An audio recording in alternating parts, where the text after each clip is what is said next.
शान्ताकारं भुजङ्गशयनं पद्मनाभं सुरेशं विश्वाधारं गगनसदृशं मेघवर्णं शुभांगं लक्ष्मीकान्तं कमलनयनं योगिभिः ध्यानगम्यं वन्दे विष्णुं भवभयहरं सर्वलोकैकनाथं।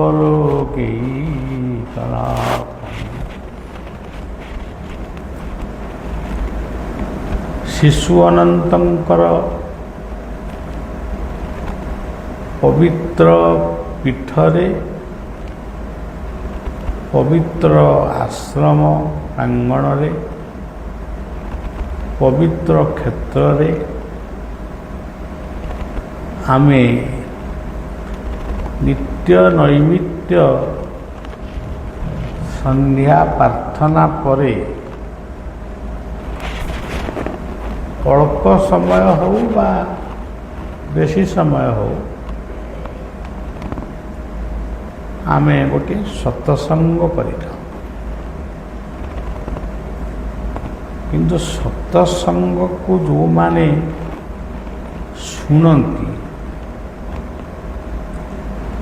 से माने केते दूर मने रखती बा मने रखिबा पाई सत्संग करती सेटा आमे तार हिसाब करि परिबा। मन जहार जेड़े कर्म तापाई सेड़े मनर मूले ये जगत मन जदि थरे विक्षिप्त हुए मन जदि थरे सौरवृत्ति को बा कौन भूल कार्य को स्वागत करने संकल्प ने से मनटी मनीष पाई से शैतान रे परिणत हुए।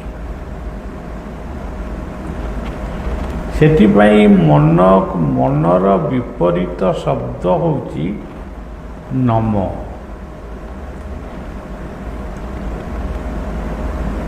इष्टं को नमस्कार कर, गुरुं को नमस्कार कर, गुरुजन मान को नमस्कार कर। आमर ओडिया घरे तुलसी गछटी पूजा हुए तेणु से तुलसी वृक्ष को प्रणाम कर, गोमाता को प्रणाम कर, माँ धरित्री को प्रणाम कर। ये सब प्रणाम करने द्वारा ही तुमर अशेष रिष्ट से ग्रह पीड़ा हो कि जो पीड़ा से आपे आपे दूरीभूत हो जाए। मार्कंडेय ऋषि जतबले जन्म हेले से मार्कंडेय ऋषिंकर जे गणक जमी आम मानकर पिला माने जन्म हेले आमे जड़े ज्योतिष को आमर जन्म एवं पितामाता ये सब ना गुड़िक दौ समय भी कहू ताद्वारा से अनुजाई से ग्रह नक्षत्र गणना करी से आमको जातकटे दिखती। से भली मार्कंडेय ऋषि जतबेले जन्म हेले तांकर जे गणक थिले से गणक ତାଙ୍କର କ'ଣ ଗଣି ଗାଣିକିରି କହିଲେ ଯେ ଇଏ ଋଷି ବା ଇଏ ବାଳକ 12 ବର୍ଷ ଭିତରେ ଏ ବାଳକ ମାନେ ଚାଲିଯିବ ବା ଏ ସଂସାରରେ ଆଉ ରହିବନି। କିନ୍ତୁ ମାର୍କଣ୍ଡେୟ ଋଷିଙ୍କର ତାଙ୍କର ଯେଉଁ ଚେହେରା ବା ତାଙ୍କର ଯେଉଁ ଭାଷଣ, ତାଙ୍କର ଯେଉଁ ଚାଲିଚଳନ ବ୍ୟବହାର, ଏଗୁଡ଼ିକ ଅନ୍ୟମାନଙ୍କୁ ଏତେ ଆକର୍ଷିତ କରିଥାଏ।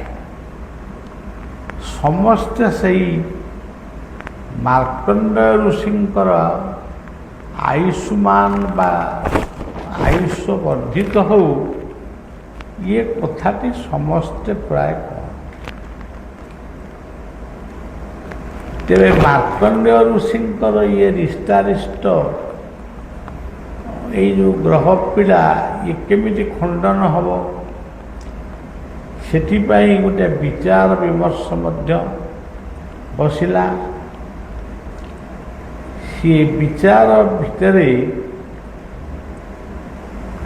ଗୋଟେ ଉତ୍ତର ଆସିଲା, ସତ୍ୟଂ ଶିବଂ ସୁନ୍ଦର।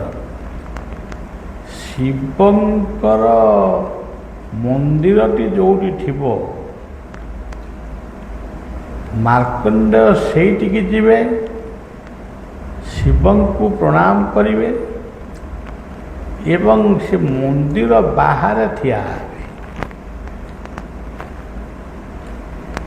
ଯିଏ ଆସିବେ ସାଧୁ ସନ୍ଥମାନଙ୍କ ଠାରୁ ଆରମ୍ଭ କରି ସାଧାରଣ ଲୋକ ପର୍ଯ୍ୟନ୍ତ ଯିଏ ବି ଆସିବେ ସମସ୍ତଙ୍କୁ ସେ ନମସ୍କାର କରିବେ। ଇଏ କଥା ସ୍ଥିର ହେବା ପରେ ମାର୍କଣ୍ଡେୟ ଋଷି ଅବାଧ୍ୟ ଶିଶୁ ନଥିଲେ। ସେ ମନା କରିଦେଇଥାନ୍ତେ, ମୁଁ ଏସବୁ କାମ କରିପାରିବିନି। ସେ କିନ୍ତୁ ଗୁରୁଜନମାନଙ୍କ କଥାକୁ ସମ୍ମାନ ପ୍ରଦର୍ଶନ କରି ମଙ୍ଗଳମୟ ଶିବ, ଯାହାଙ୍କର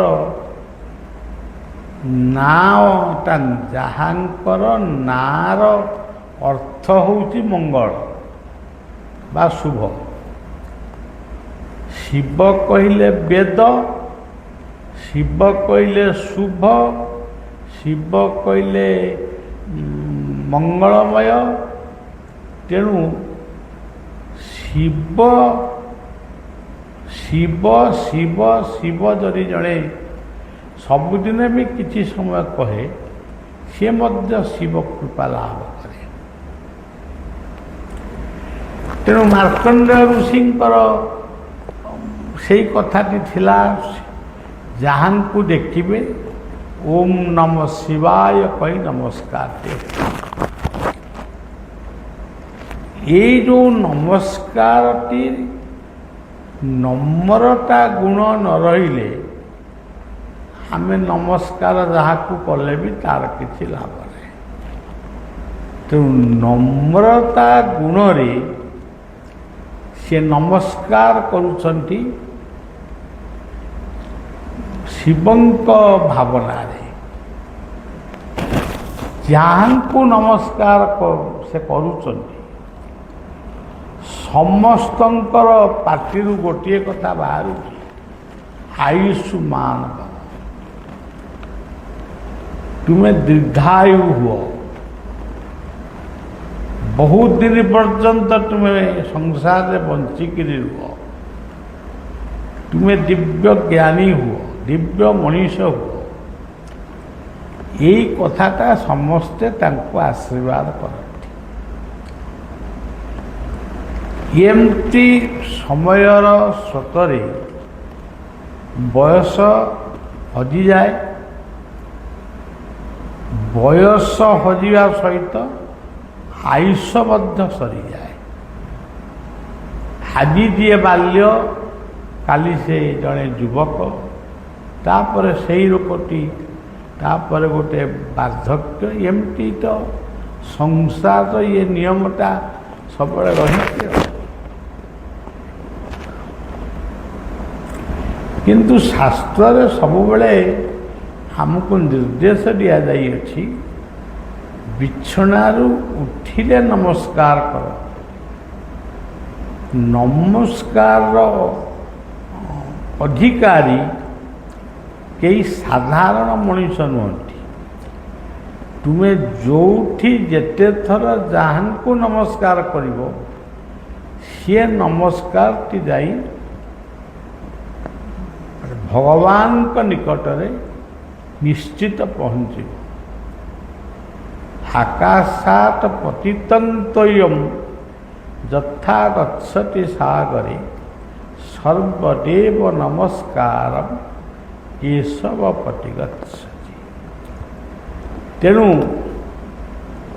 କେଶବଙ୍କ ପାଖରେ, କେଶବ ଶବ୍ଦର ଅର୍ଥ ହେଉଛି ଅନନ୍ତ।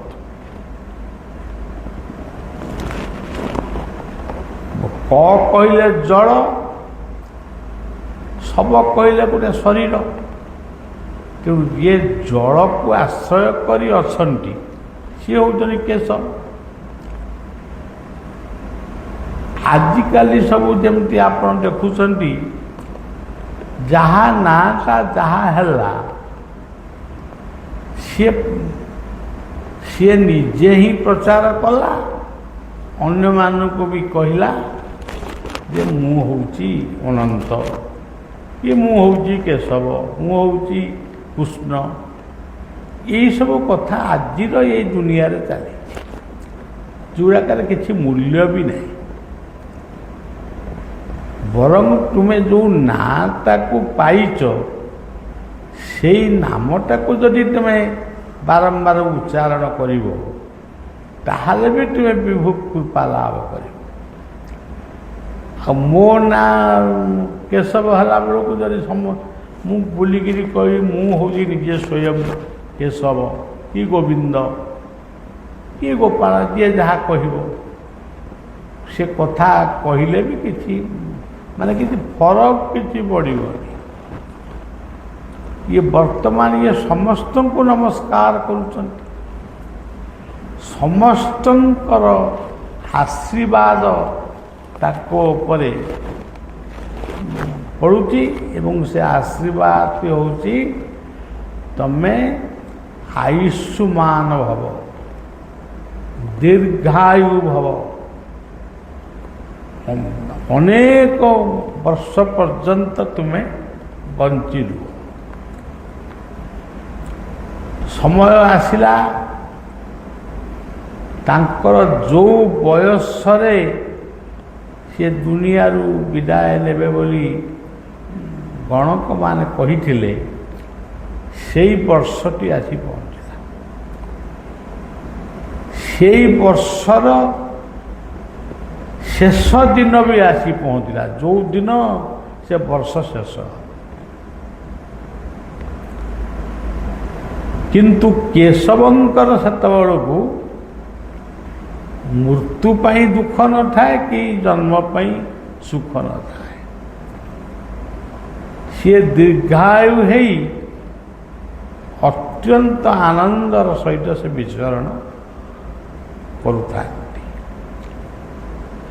ଯେତେବେଳେ ସାଧୁ ସନ୍ଥ ମହାପୁରୁଷମାନେ ଚିନ୍ତା କଲେ ଯେ ମାର୍କଣ୍ଡେୟଙ୍କ ଭଳି ଜଣେ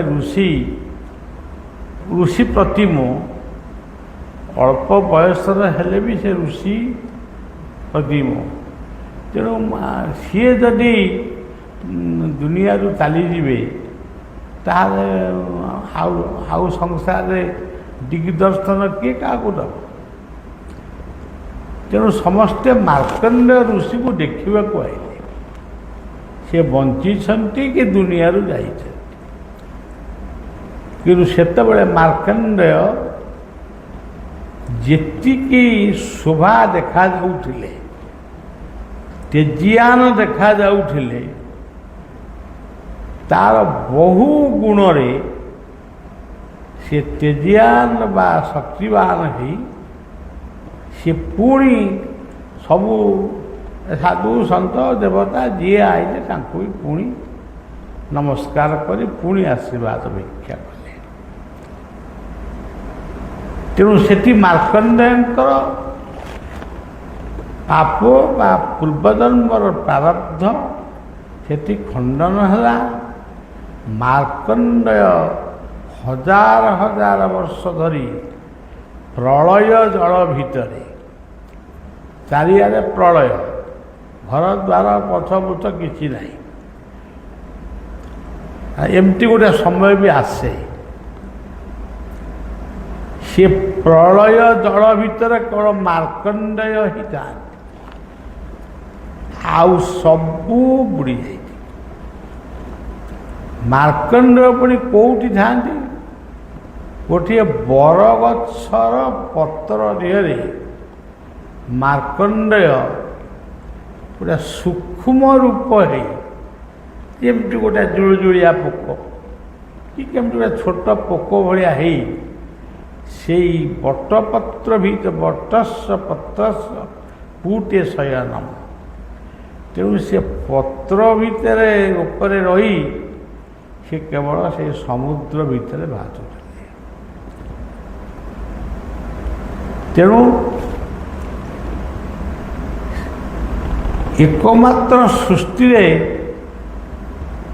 ସେଇ ଜଣେ ଋଷି ଥିଲେ, ଯେଉଁ ଋଷି ସୃଷ୍ଟିର ଉତ୍ପତ୍ତିକୁ ଯେମିତି ଅନୁଭବ କରିଥିଲେ, ସୃଷ୍ଟିର ସ୍ଥିତି ବା ତାର ଯେପର୍ଯ୍ୟନ୍ତ ସୃଷ୍ଟି ଥିଲା ତାକୁ ବି ସେଇଭଳି ଭାବରେ ଉପଭୋଗ କରିଥିଲେ ଏବଂ ସୃଷ୍ଟିର ପ୍ରଳୟ ଭାବକୁ ମଧ୍ୟ ସେ ମଧ୍ୟ ଉପଭୋଗ କରିଥିଲେ। ଏ ଉତ୍ପତ୍ତି ସ୍ଥିତି ପ୍ରଳୟର ଜ୍ଞାତା ହେଉଛନ୍ତି ମାର୍କଣ୍ଡେୟ।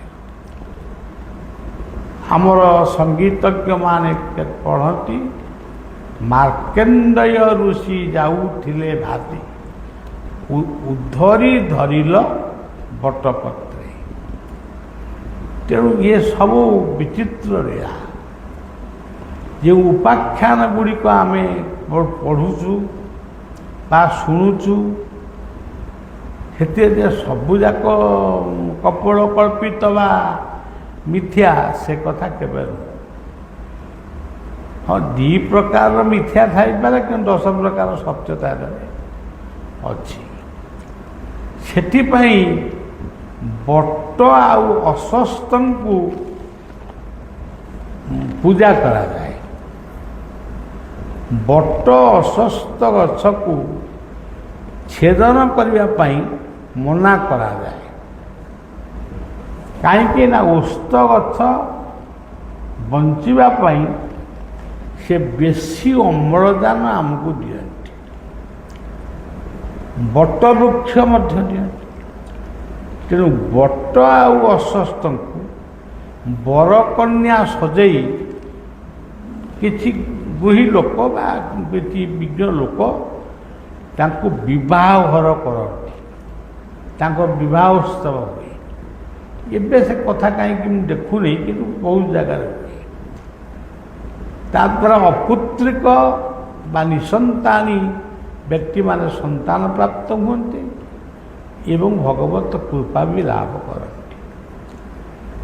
ତେଣୁ ବଟ ହେଉଛନ୍ତି କନ୍ୟା, ଅଶ୍ୱସ୍ଥ ହେଉଛନ୍ତି ବର।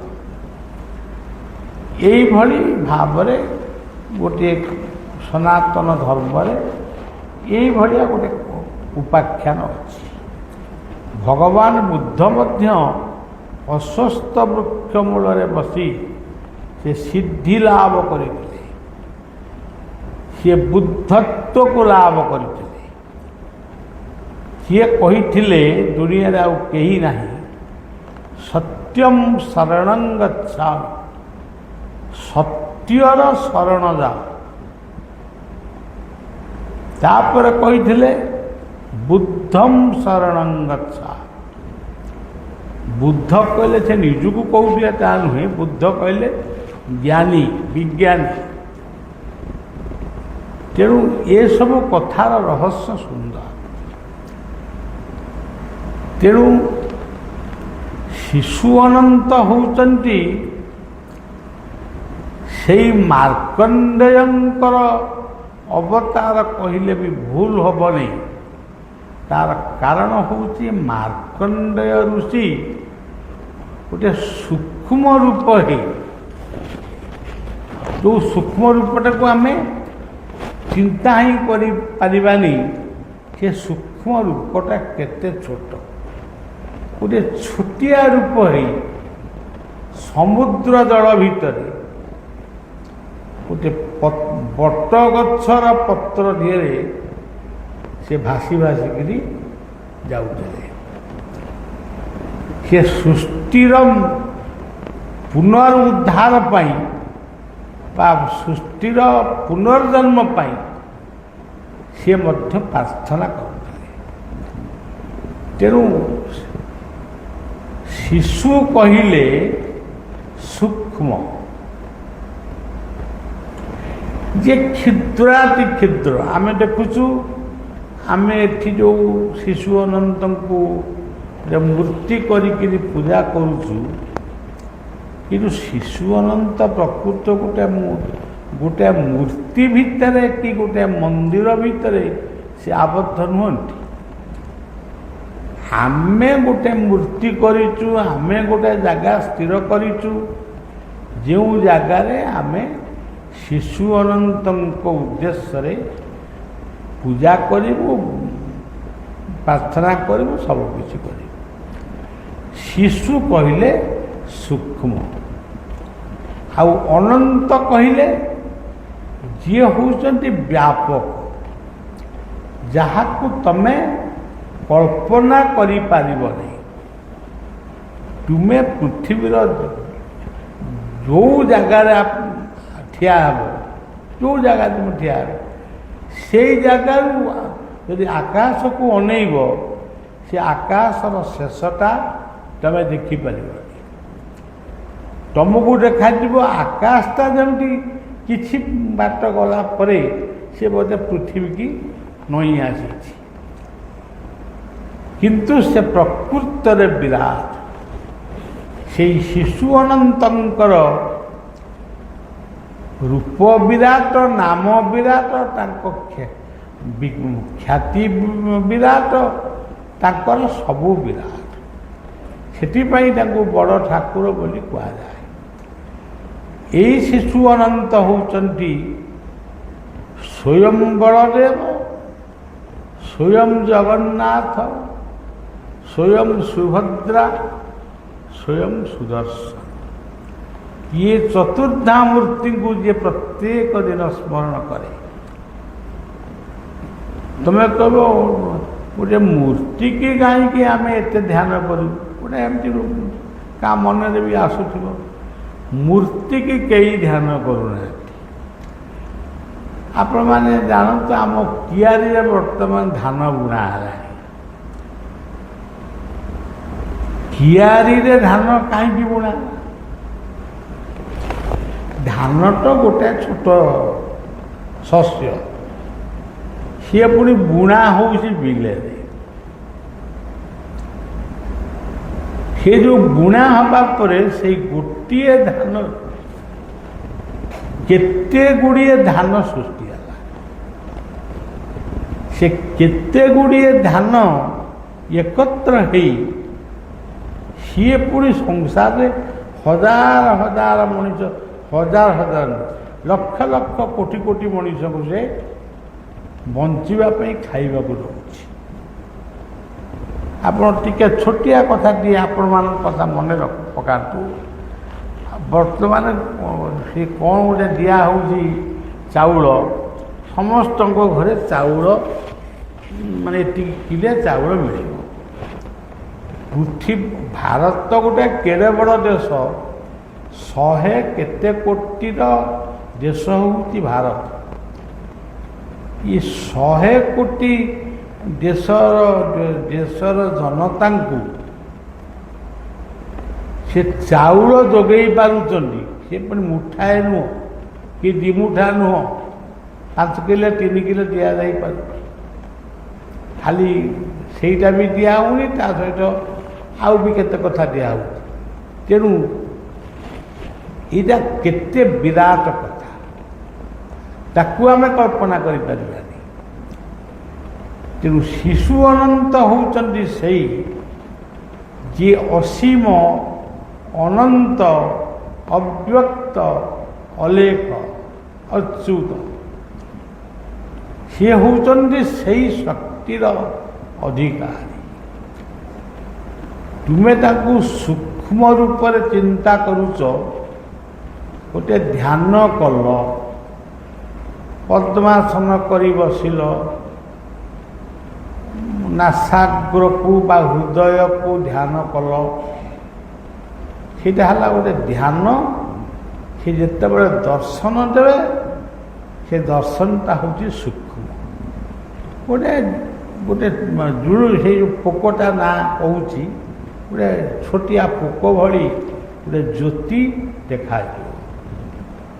ଯଦି ତୁମେ ଜୀବନରେ ସେ ଜ୍ୟୋତିଟାକୁ ଦେଖିଲ, ତାହେଲେ ତୁମେ ନିଜର ଆତ୍ମାକୁ ଦେଖିପାରିଲ ବୋଲି ତୁମେ ନିଶ୍ଚିତ ହେଇଯିବ ଯେ ମୁଁ ଜୀବନରେ ଥରେ ହଉ କି ଦୁଇଥର ହଉ ମୁଁ ଗୋଟେ ଜ୍ୟୋତି ରୂପକୁ ଦେଖିଛି।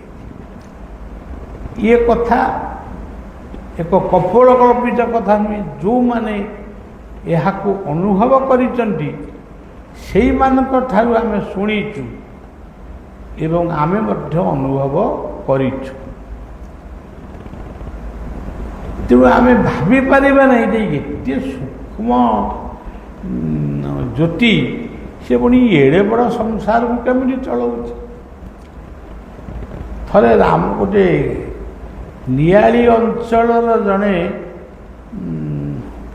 ହରଡ଼ ପଡ଼ିଆ ବୋଲି ଗୋଟେ ଜାଗା ଅଛି। ସେଠି ଜଣେ ବ୍ୟକ୍ତି ଥିଲେ ସ୍କୁଲ ଟିଚର, ତାଙ୍କ ନାଁ ରାମକୃଷ୍ଣ ମହାନ୍ତି। ସିଏ ତାଙ୍କର ଗୋଟେ ପାଗଳା ପୁଅ ଥିଲା, ଯାହା ହଉ ସେ ବଳିଆକୁ ତାକୁ ଅର୍ପଣ କରିଥିଲେ।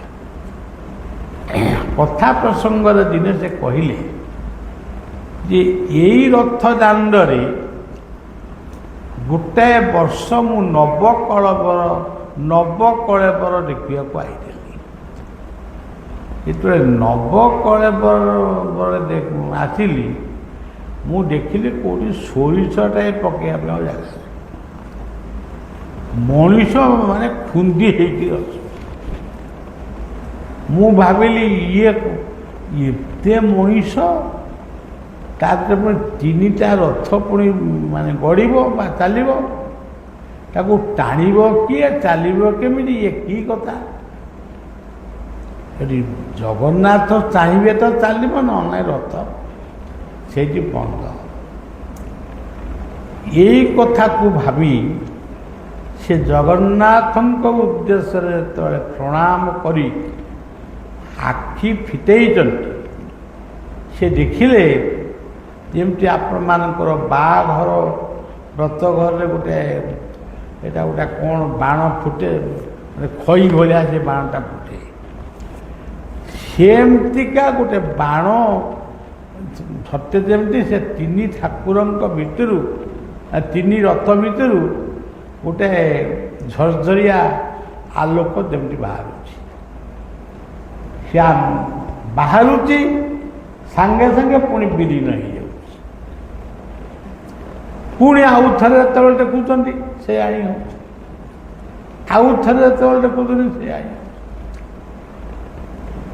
ସେ ଯେତେବେଳେ ହୃଦୟଙ୍ଗମ କଲେ, ଆମେ ଯାହାଙ୍କୁ କହୁଛୁ ସୂକ୍ଷ୍ମ, ସେ ଆମ ପାଇଁ ସୂକ୍ଷ୍ମ, କିନ୍ତୁ ତାଙ୍କ ପାଇଁ ସେ ହେଉଛନ୍ତି ସ୍ଥୂଳ। ସେଥିପାଇଁ ତାଙ୍କୁ ବଡ଼ ଠାକୁର ବୋଲି କୁହାଯାଉଛି। ଏଇଭଳି ତାଙ୍କଠାରୁ ଏ କଥାଟିକି ମୁଁ ଶୁଣିଥିଲି।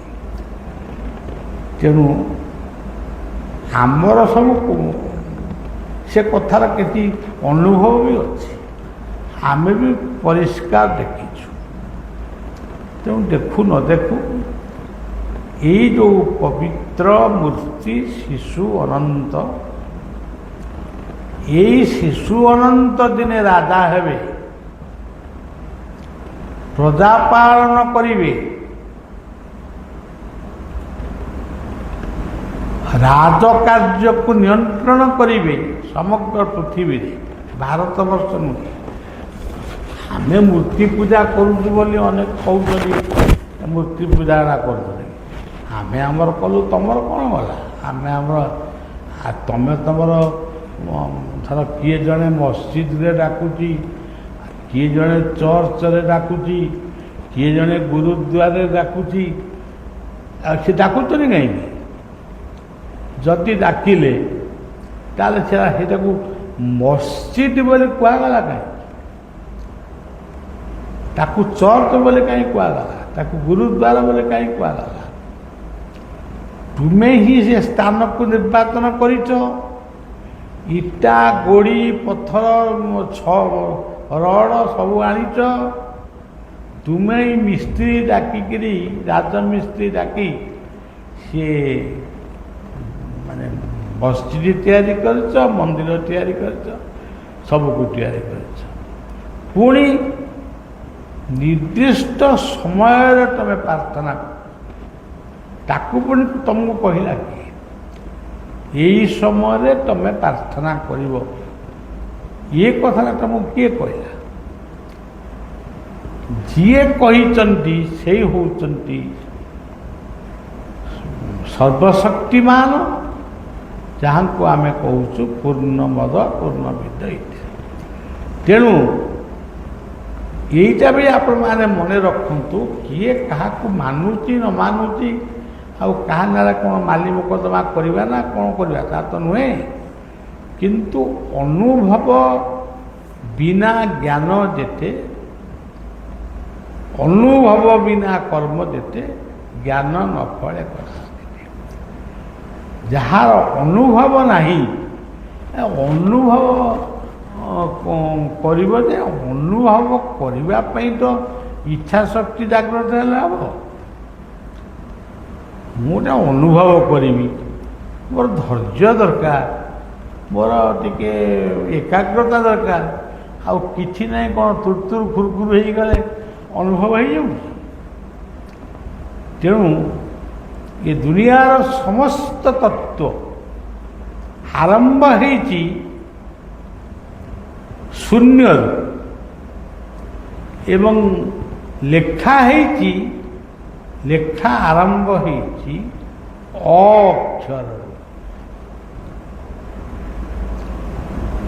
ଶୂନ୍ୟରୁ ସେ ଅଟି ଆସିଛି। ସେ ଅଟି କିଏ? ଅନନ୍ତ। ଆପଣ ଦେଖନ୍ତୁ, ଶୂନ୍ୟରୁ ସେ ଆଇଲା, ସେ ଅଟା ଅନନ୍ତଙ୍କ ରୂପରେ। ଅନନ୍ତ ବୋଲେ ଯାହାର କିଛି ମାନେ ଲମ୍ବ ପ୍ରସ୍ଥ ଏସବୁ କିଛି ନାହିଁ, ସେ ଅସୀମ। ତେଣୁ ଅକ୍ଷରରେ ଅନନ୍ତ, ସେଇ ହେଉଛନ୍ତି ଅଚ୍ୟୁତ, ସେଇ ହେଉଛନ୍ତି ଅଲେଖ। ସବୁ ସେଇ ଅକ୍ଷରରେ ଅଛି। ସେ ଅରୁ ବିଭିନ୍ନ ପ୍ରକାର ଖେଳିଲା। ଓଙ୍କାର ଯେଉଁ ଜନ୍ମ ନେଲା, ସେ ଓଙ୍କାରର ମୂଳ ଅକ୍ଷର ହେଉଛି ଅ। ଆମର ଭାରତରେ ହେଉ ଯେଉଁଠି ହେଉ, ଆମେ ବିଭିନ୍ନ ମହାପୁରୁଷମାନଙ୍କ ନାଁ ବି ଦେଇଛୁ। ଆମେ ଗୋଟେ ଗାଉଁଲି କଥାରେ ବି କେଉଁ ରାଣ୍ଡି ପୁଅ ଅନନ୍ତା, ତାର ବି ଗୋଟେ ଉପାଖ୍ୟାନ ବି ଅଛି। ତେଣୁ ରାଣ୍ଡି ପୁଅ ଅନନ୍ତା କଥାଟି କ'ଣ? ସେ ବି ଗୋଟେ କଥା ଯେ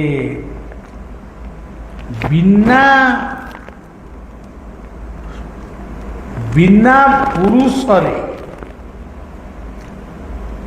ଯେଉଁ ପିଲାଟି ମାତୃଗର୍ଭରେ ଉଦୟ ହୁଏ, ସେଇ ହେଉଛନ୍ତି ରାଣ୍ଡି ପୁଅ ଅନନ୍ତା।